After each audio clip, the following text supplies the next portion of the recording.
journey is totally different.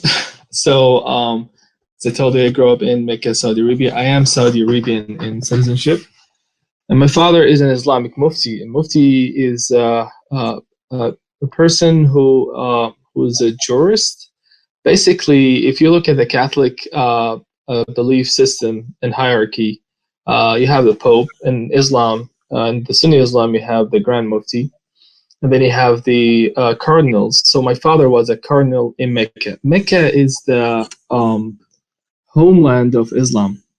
Muslims, we have like 2 billion Muslims around the world today. When they pray 5 times a day, 3 to 5 times a day, they bow down toward Mecca, Saudi Arabia.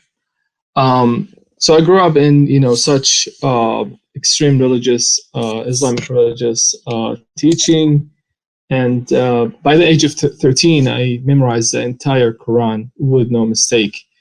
And at the time of graduation from high school, I decided I want to pursue the study of medicine.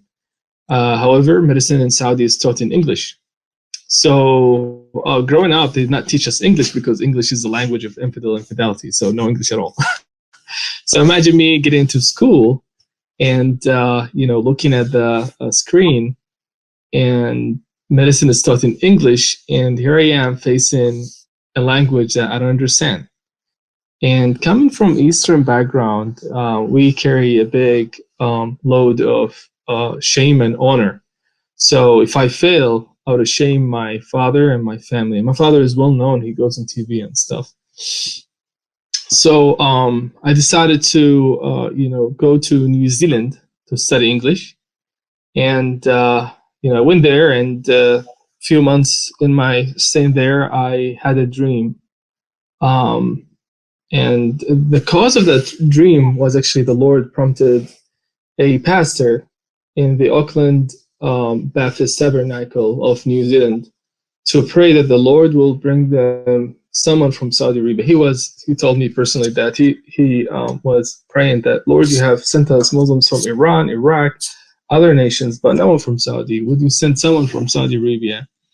And, at the night I had this dream, and the Lord took me on a journey where I went to that tabernacle. And the first question the man asked me is, tell me about your dream. So it was shocking for me. But he told me later on that he was expecting me to come because he prayed in faith. After that, I went back to Saudi Arabia, and persecution began. In Saudi Arabia, we have no churches, 0. And if you become a Christian, then it's a capital crime punished by death, by beheading. And Saudi Arabia is one of the countries that always comes up with UN human rights and stuff for executions. Every year, in fact, every Friday they kill someone. So, I've been to prison because I share the gospel. 13 of my front teeth being knocked down when the religious police came and arrested me because I shared my faith publicly. And in 2017, while I was working as a medical doctor, which I lost everything because of my faith in Jesus, I've been hunted down, being shot at, bullets showered my car, and I had to run from country to country, being hunted by the intelligence, being hunted by the governments, until I came here to the United States, and I asked for protection. And even here, I had some hardship, and the Lord provided in an unexpected way. Who thought that one day I would receive letters from senators and congressmen and women standing on my side for such injustice? So yeah, it's a long journey. I have a book called From Mecca to Christ. It's on Amazon, and in there I detailed much more